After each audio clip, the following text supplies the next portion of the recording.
The sharp click of expensive shoes echoed against the polished marble floor of a prestigious downtown bank. Behind the counter, the white bank manager carried himself with smug authority, his eyes scanning customers as if weighing their worth. Then a tall black man in an impeccably tailored suit stepped forward, holding a simple piece of paper. A check. What should have been a routine transaction quickly spiraled into something far darker. The manager's dismissive glare, the unspoken prejudice in his words, and the growing tension in the room told a story older than the walls themselves. What he didn't know, what no one in that branch realized, was that this check wasn't just a piece of paper. It was a test. And the man holding it wasn't just another customer. He was the silent owner of everything in sight. The morning had started like any other for Marcus, a man whose life was built on discipline, patience, and vision, born in a small, overlooked neighborhood. He had clawed his way into the world of finance brick by brick, until one day he quietly acquired majority ownership of one of the largest banking groups in the city. Unlike most billionaires flaunting their wealth, Marcus preferred anonymity. His wealth was his shield, and his humility his weapon.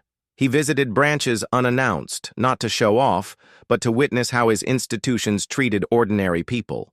Today, he dressed in a dark suit, nothing flashy, just sharp enough to blend in. In his hand was a sizable check, one any respectable bank should have cashed without hesitation. Yet as he approached the counter, he noticed the shift, the way the manager stiffened, the subtle tightening of lips, the glance that measured not the size of his assets, but the color of his skin. Inside, Marcus felt that old, familiar sting, the memory of being told no as a teenager trying to open his first account, the cold shoulder from lenders who assumed his dreams were too big for someone like him. He carried those scars, and while time had given him wealth, the world hadn't shed its prejudice. The bank manager, Mr. Douglas, was a man steeped in entitlement. He prided himself on his instincts, but those instincts were poisoned by bias. He looked at Marcus and saw not a successful entrepreneur, not a potential partner, but a problem to be dealt with.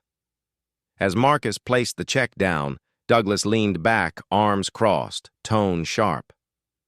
This doesn't look legitimate. Around them, other customers shifted uneasily. They could feel the tension. Marcus didn't argue. He waited. He wanted to see how far Douglas would go. Douglas's voice grew louder, his suspicion dripping with condescension. He called over another employee, loudly questioning the authenticity of the check as if performing for the room.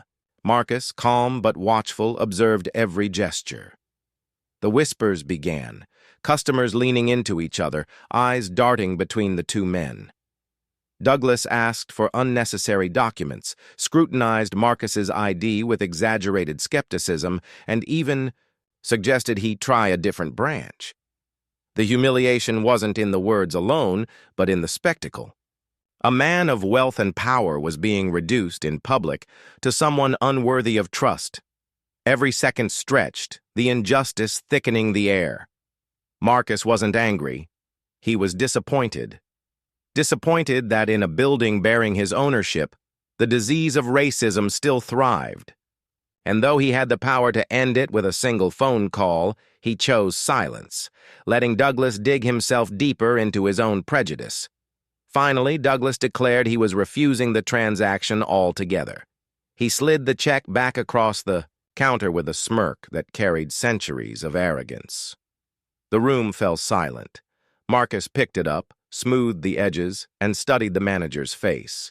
Then, with deliberate calm, he reached into his briefcase and withdrew a sleek folder. Inside was a document stamped with authority, the bank's ownership records. He placed it gently on the counter, the company seal gleaming under the fluorescent lights. "You should read this," Marcus said evenly. Douglas frowned, skimmed the page, then froze. His face drained of color as the realization struck. The man he had just humiliated wasn't a customer. He was his boss. No, more than that. He was the owner of the entire institution. Gasps rippled through the lobby. Employees straightened, customers leaned in, and Douglas's arrogance collapsed into panic. His lips trembled, his voice stuttered, but Marcus didn't need to hear an apology. The silence of the room was enough. Marcus didn't raise his voice. He didn't demand a scene. He simply closed the folder, tucked it away, and turned toward the waiting customers. "No one," he said firmly, "should ever be treated as less." With that, he walked out, not as a man scorned, but as a man who had revealed the truth. In the days that followed, Douglas's career unraveled. The incident spread through whispers, then through headlines. The story wasn't about wealth. It was about justice. It was about a reminder that racism doesn't always show itself in overt hatred. It hides in everyday interactions, in the subtle ways power is abused and dignity is stripped. For Marcus, the moment wasn't about revenge. It was about exposure, about showing the world that prejudice lingers even in polished hallways of commerce. He continued his mission not to hoard wealth, but to change systems, to ensure that future generations wouldn't have to endure the same humiliation. And for those who watched the story unfold, whether in that branch or through the retellings later, it was impossible to forget.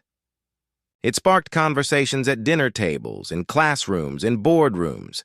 It forced people to ask, how many times has bias cost someone their dignity? How many dreams have been dismissed because of the color of a person's skin? This story, like so many others, is not just about one man's experience. It's about all of us, about what we allow, what we excuse, and what we stand against. So I ask you, when you see injustice unfold, will you stay silent, or will you speak?